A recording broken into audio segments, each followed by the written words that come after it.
Welcome to day 9 of Breaking Through Your Matrix Programming with your energy coaches and energy trainers, Jona, Bryndis, that's me. And Jeff Casper.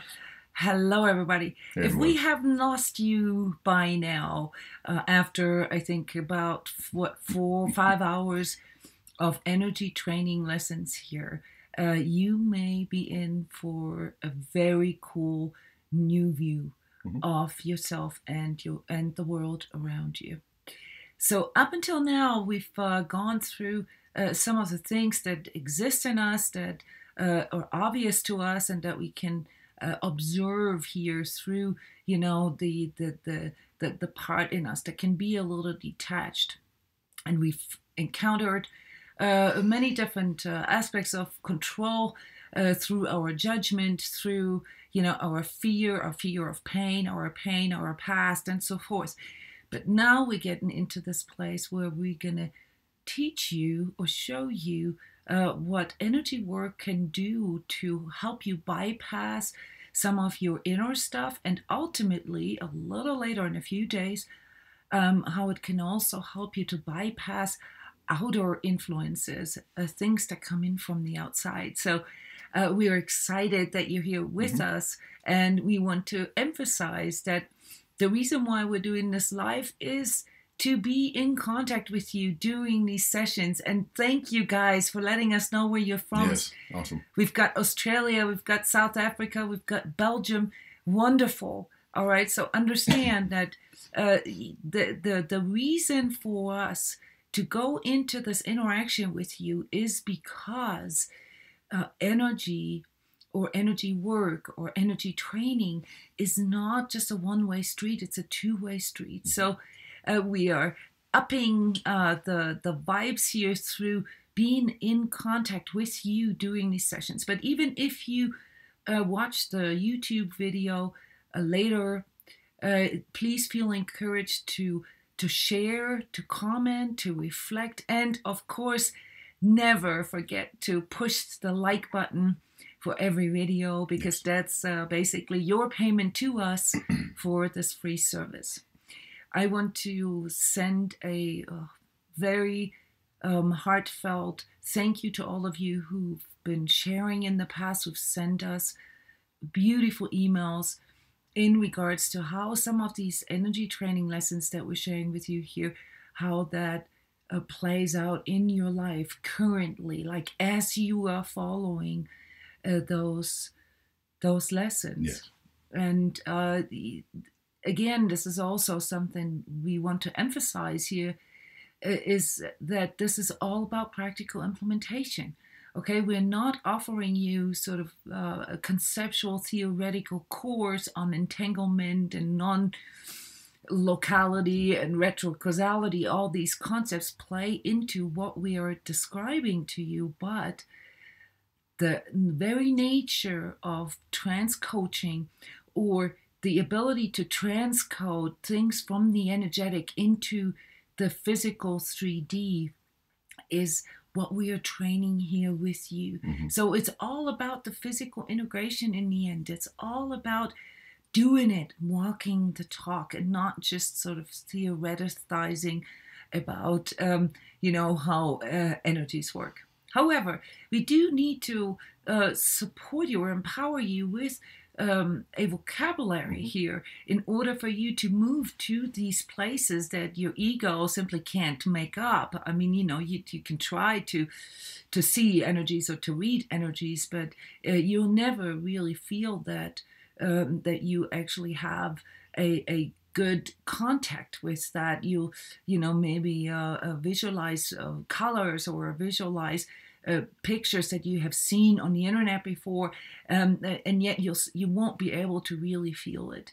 The objective of today's lesson is to get you into this place of not just courage, but also empowerment to really begin to feel your feelings, to feel your sensations, to feel your emotions, as stupid as this may sound.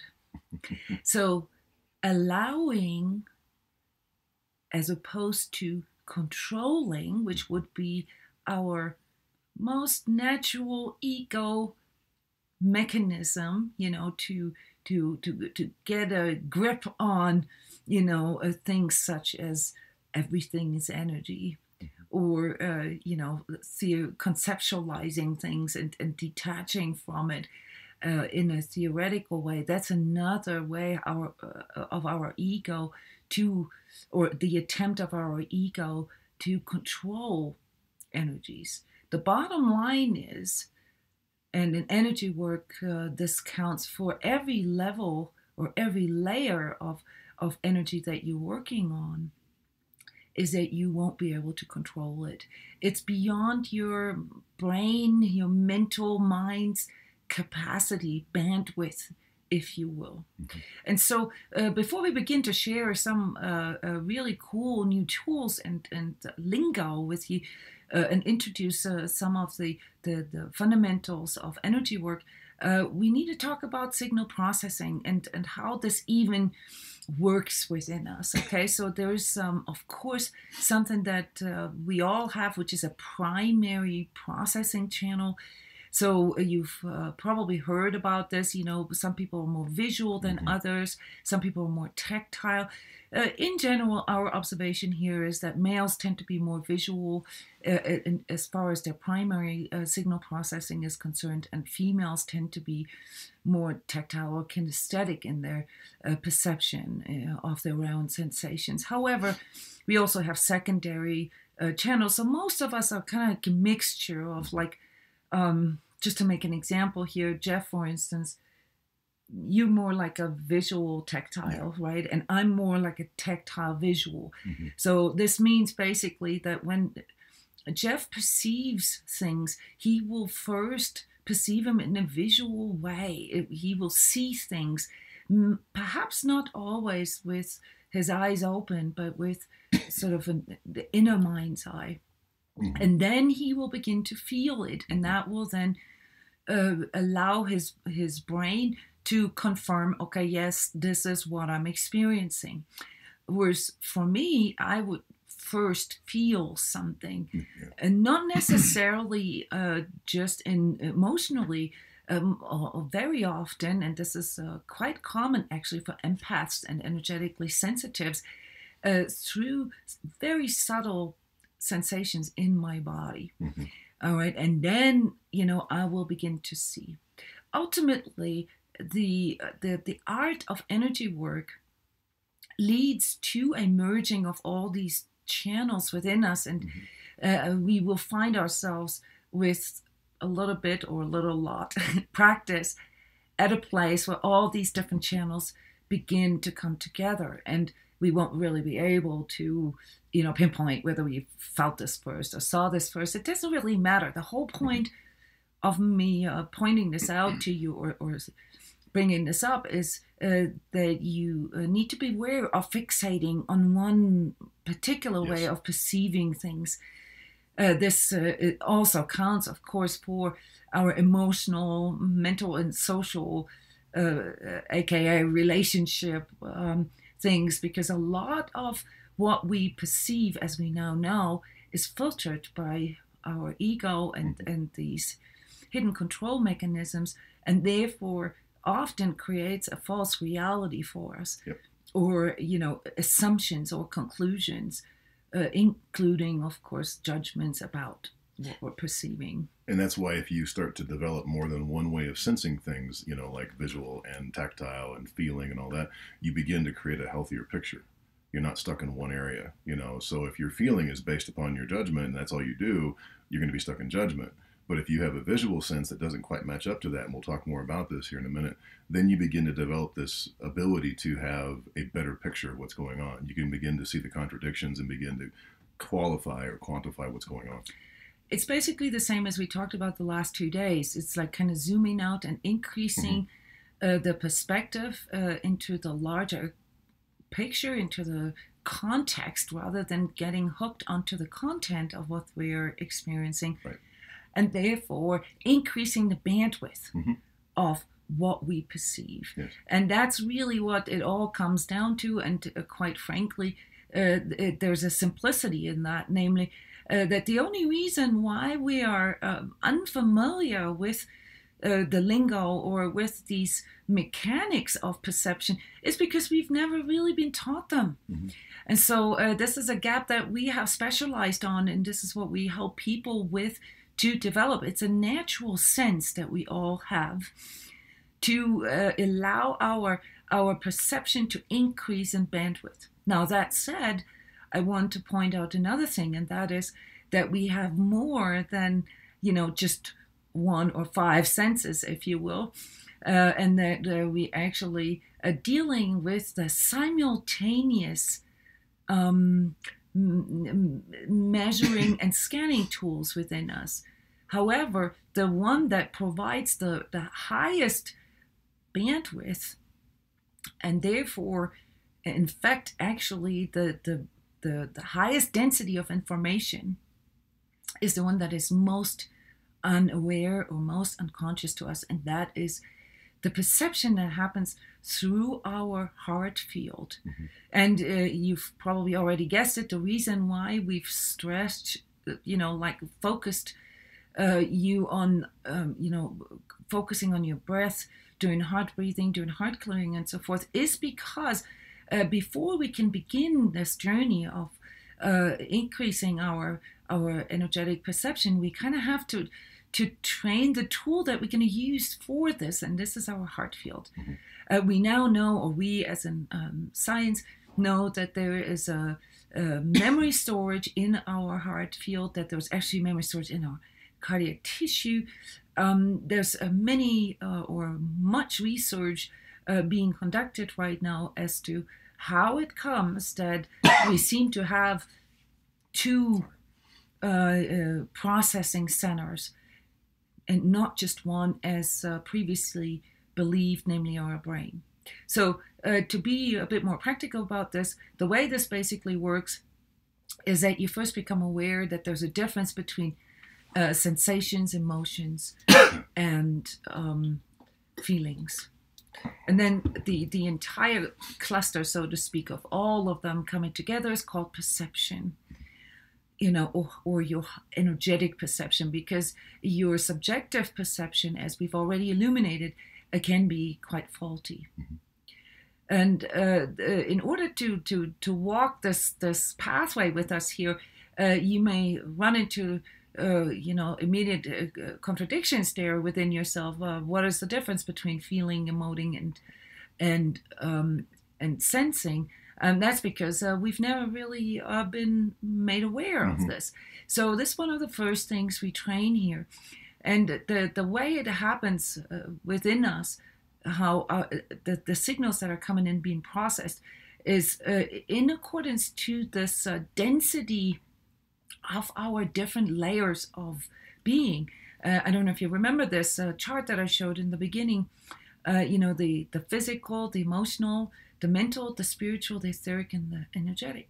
So this means that we perceive signals in all of these, or in all of these layers, but we are really only aware of some of the physical, emotional, and mental. And the way this works, once more, the signal comes in, it is your physical sensation that will react, and I say react here on purpose because it's hardwired, in a certain way. It will receive a nerve stimulus, and then there will be another reaction to it, which is your emotion that then sort of recalls what this could possibly mean. And it's easier for our system to work with stored memory of emotions because that goes the fastest. So it's hardwired in our autonomous nervous system.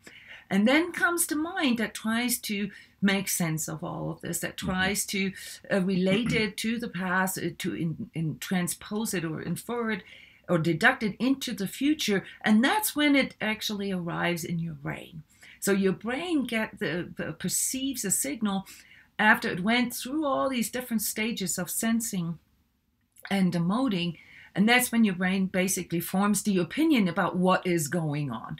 All this, of course, happens within fractions of 1 second. Mm-hmm. And so by the time you are then reacting to whatever it is that you're perceiving, you're basically locked into your autonomous nervous system, and that's why it's so difficult for us to overcome our hardwires. Yes. Hey, London. Welcome. Oh, cool. Everybody. Yes, so this is wonderful. Keep posting, guys. We love your hearts, by the way, because that reminds us on staying in our heart while we're talking about all this like technical stuff.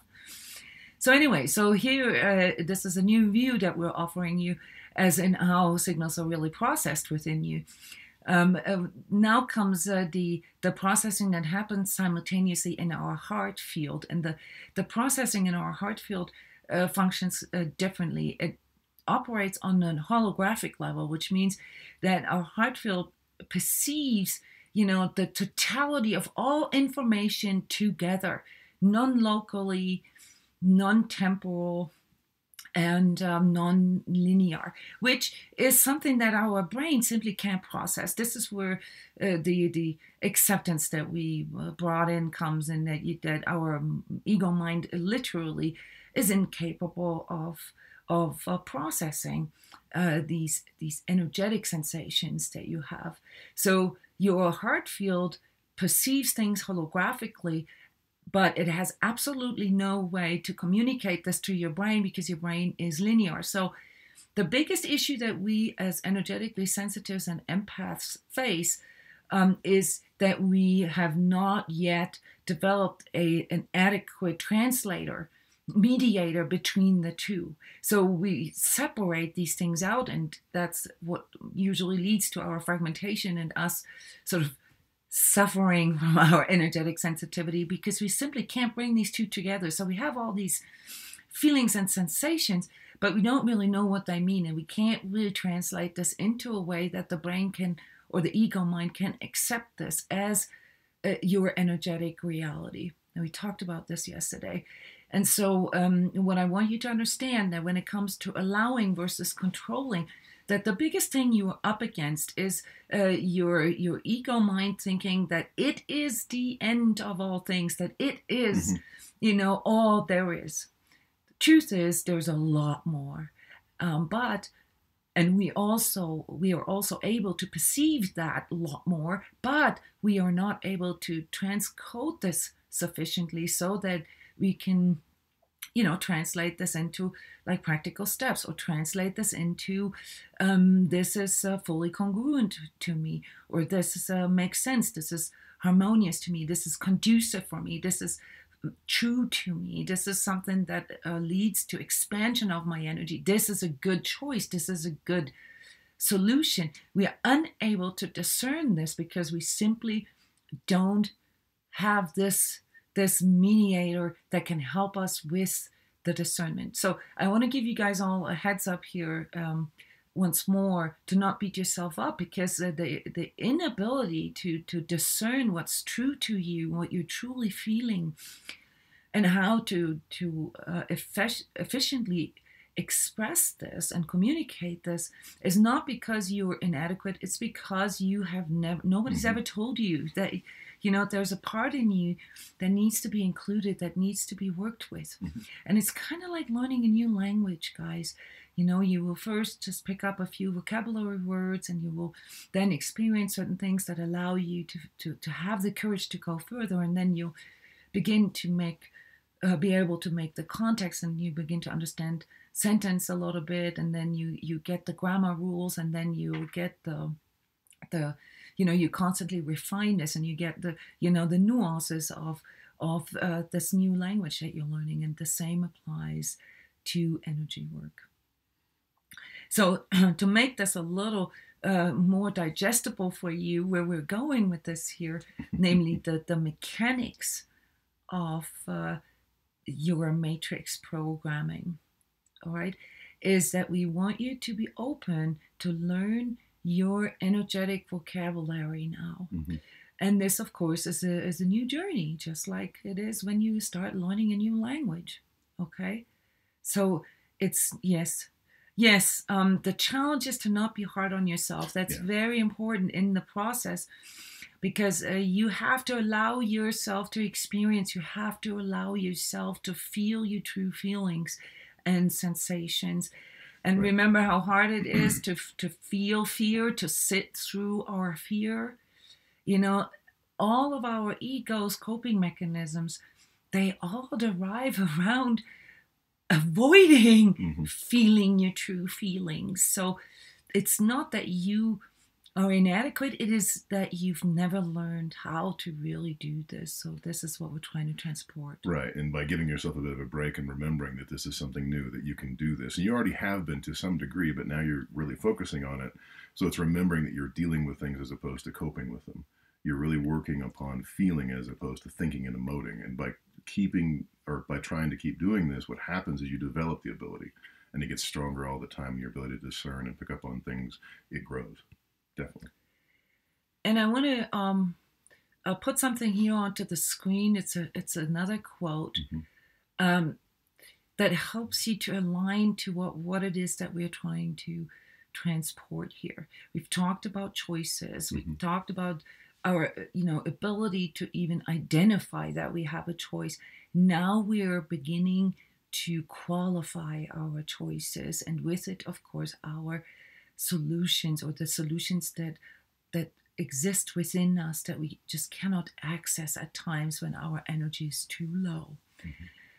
And the quote goes like this: all choices affect your personal energy, but not just based on their outcome, but more importantly, based on the energy and inner alignment at the moment of making that choice. That's something we talked about yesterday.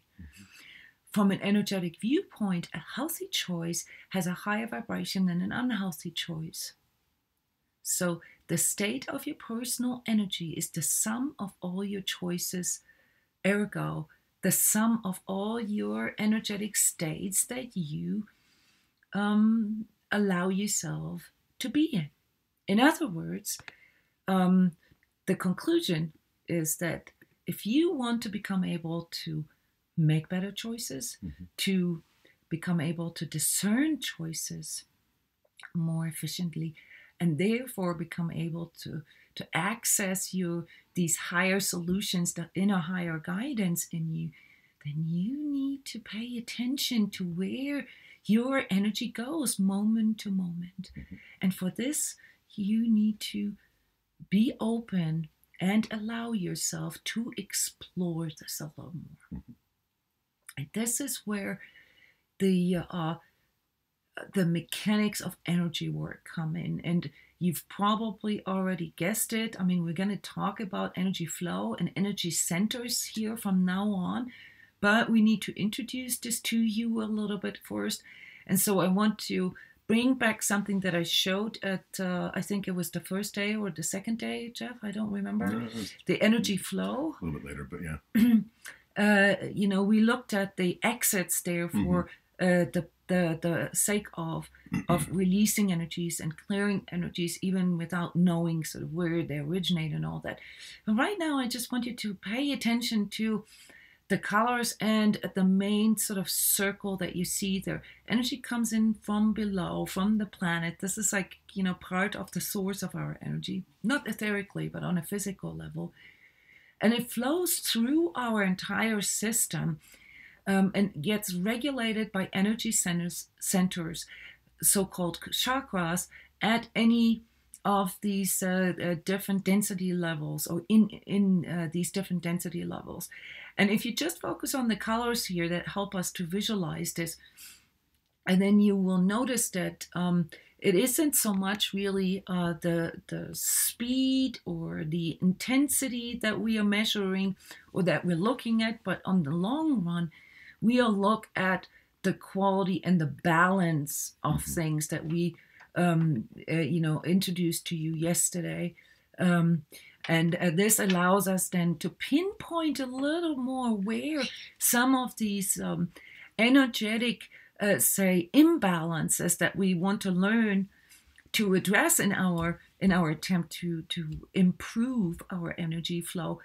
It allows us to identify where these are. And just for terminology's sake here, these colors correspond with the so-called chakras, but we don't give you a way to visualize them. I find this counterproductive. It's very important that everybody learns their own vocabulary, their own lexicon of inner sensations. And so we tend to show things more in regards to where you will most likely feel energetic sensations if they are linked to an imbalance of a specific energy center. So here you can see we associate the colors with, our 7 main physical chakras, first, second, third, and so forth, which all have different names. We don't need to go further into this. This is a part of really making an effort to study these kind of things. However, we want to spike your interest in this, because once you get to that place where you begin to see that, hey, there are patterns, and after all, we're talking about matrix programming. We're talking about, of course, human collective archetypes and stuff like that.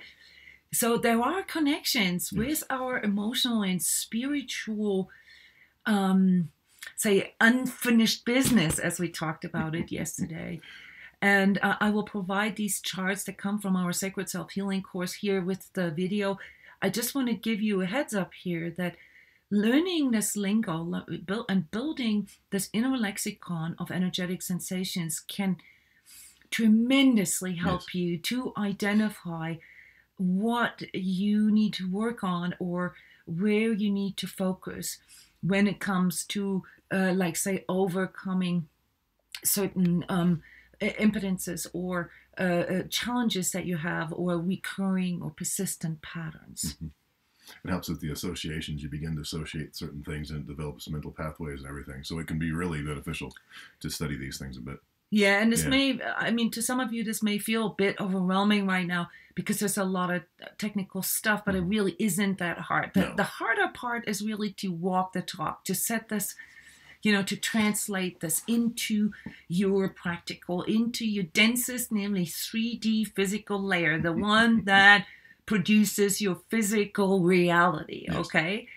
And that's what we're going to try to help you out with practical implementation steps here today. And I'm reading your comments. Yes, and James, you're making a very cool and profound comment here. I find trying to focus on all the things I'm grateful for in the present moment seems to help me to reduce fear more. Yes, it's not a matter of more or less. This is the practical step of tuning into your heart field. This is what, from an energy work perspective, would be called the heart consciousness, namely being in the present moment, being able to be fully present. But guess what? The reason why you're not, or not you personally, but most of us are not able to be fully present is because we have too many imbalances. We have too many fragments. We have too much hidden stuff. We have too much unfinished business. And that's why we avoid. That's why we cop out. That's how the ego, gets into top form, to create all these stories for us and to create, all these layers of deception for us. So yes, it is very simple in our understanding, but not easy in implementation. Well, another thing, too, that James brought in there is being grateful. By being grateful for everything, you also move into the present, because then you accept everything. Now, you did talk about the focus on the positive, but if you learn how to be grateful for it all, even the not-so-fun stuff, then you begin to shift actually into a very present moment. And that actually really helps to begin to feel more. And just to bring this into context with what we have talked about yesterday and what this quote here really points out, is that it's all about the energetic frequency, the vibration of a certain alignment that we have. And yes, gratitude is a very high vibratory alignment. In other words, absolutely correct, James. Yes. If you can, regardless of what you're experiencing, shift your energy into gratitude for whatever the experience is, and seeing this as a learning experience, and seeing this as, those are just reframing tools, but seeing this as something that brings you closer to your true self and to your true feelings, then you are on the right pathway, because you are literally out vibrating the fear through gratitude. So broken down, and we will continue doing this here in these following days, you will see that you can reduce every emotion and every sensation really to a vibratory state. And this is then where the circle closes and where you begin to see, hey, true, everything is just energy. And all I really need to focus on is the alignment that a certain energetic state, produces, and then recognize or discern, whether this is contractive for me, conducive, or conducive or expansive. All right. And that's what this mediator, this transcoder in you can do for you. And the way we suggest you to do this is by really allowing yourself to feel and consciously letting go of trying to control your experience, so that you can actually have a choice. The problem with our hardwired matrix programming is that we often find ourselves in that place of reactivity that does not allow us to even recognize that we have a choice. Not to mention, the aftermath, where, then of course the ego begins to beat us up and judges us and so forth, which then perpetuates the downward spiral of our energetic states.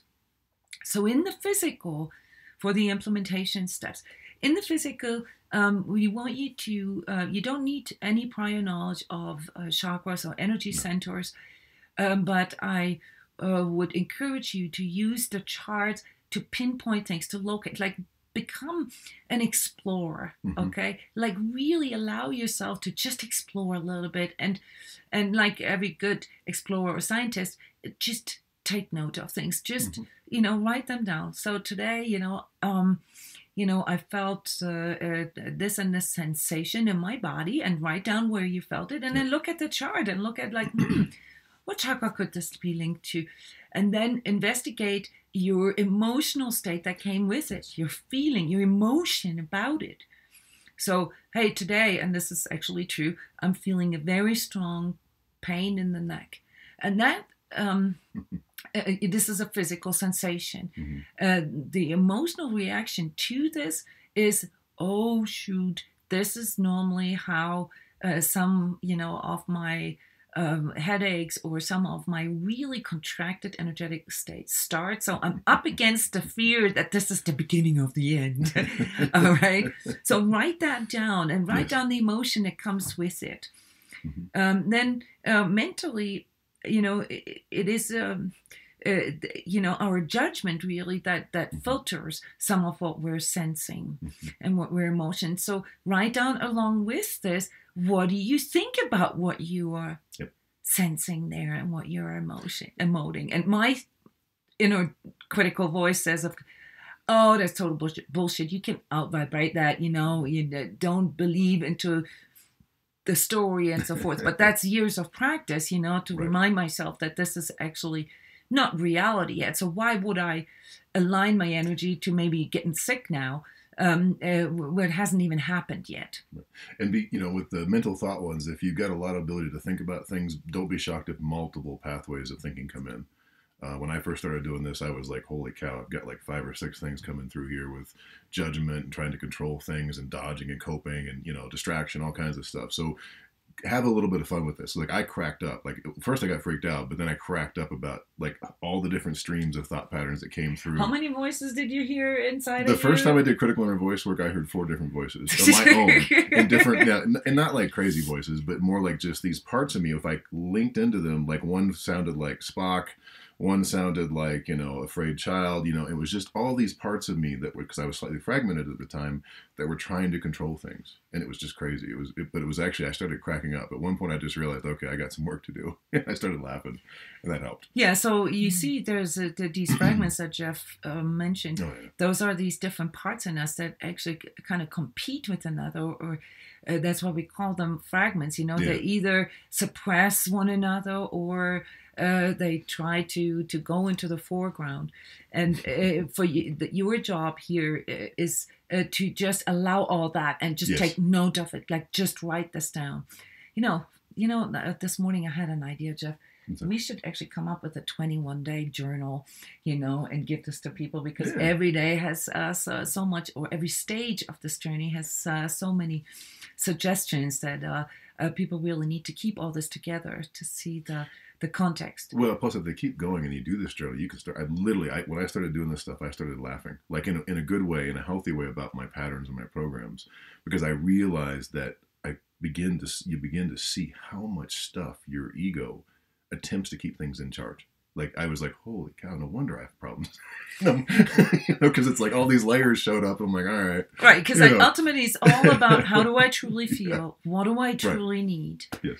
And what do I truly want? And this then leads to the behavioral social aspect of this training. And that is, how congruent am I expressing how I'm truly feeling? Right.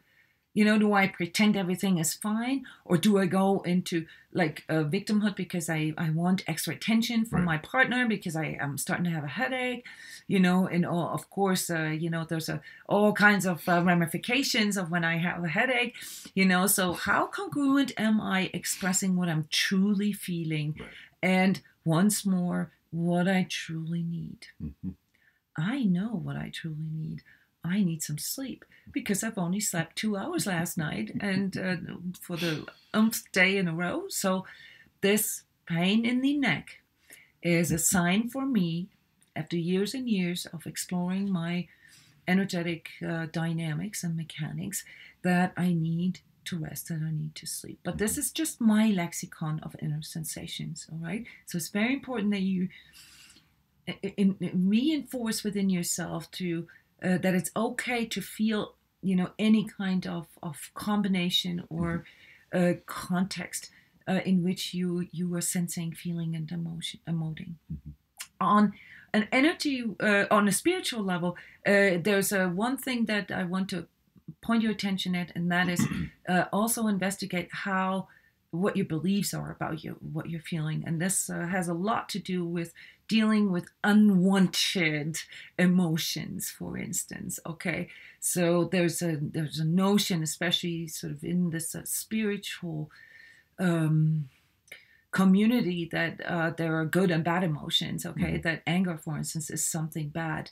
From an energetic point of view, that is not the case. Anger is an energy just like any other emotional state. It is slightly higher than fear.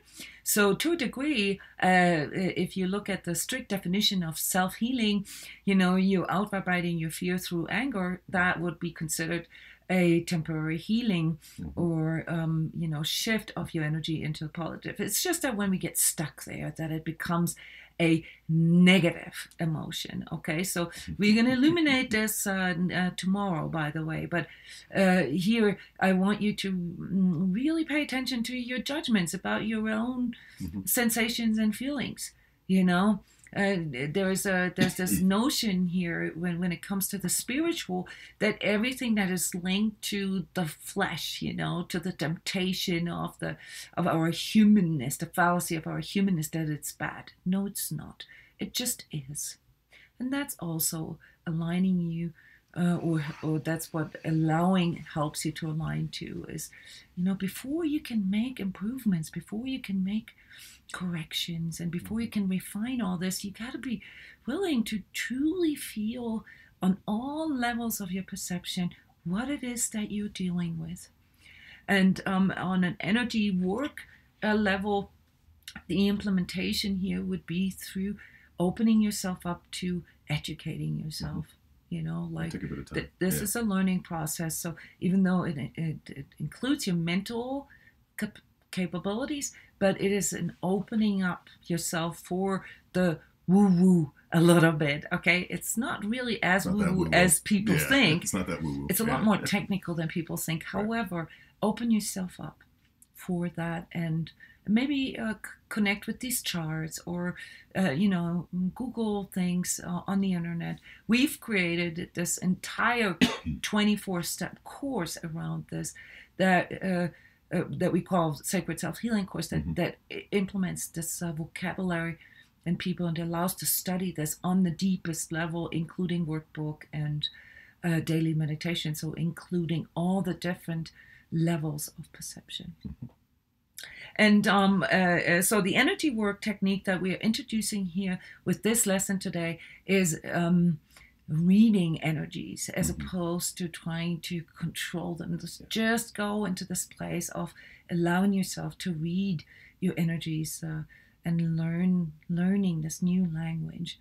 And the corresponding energy work transmission for this process is our very popular energy management intensive. It's called the chakra intensive, with 3 days of learning those different layers of our energy centers, what they mean, and all this with the help of remote energy training sessions. So this is also a very new way of learning things that we have developed here at transCODES. Yes, and tomorrow we're going to look into the deeper, yes, Denise, that's absolutely correct. Education, educating, training, and opening ourselves for new information is a form of expansion. It is, yes. It's an alignment that will be perceived as expansive, as conducive by everybody. Because the more you know, and not just know as a knowledge, but the more you open yourself up for a new knowingness, the less fear you will perceive about the unknown. And more pathways will show up too to go for, to try things. Yes. Yes, and that's the beauty part of it, the beautiful part of educating. So the energetic coding here of allowing is really overcoming the fear of the unknown by opening ourselves up. So tomorrow we're going to talk about shadow. We're going to illuminate just a little bit the psychological viewpoint on this, and then help you see it in a different way, in an energetic way, because there's a different viewpoint when you open yourself up to the energetic layers of your being.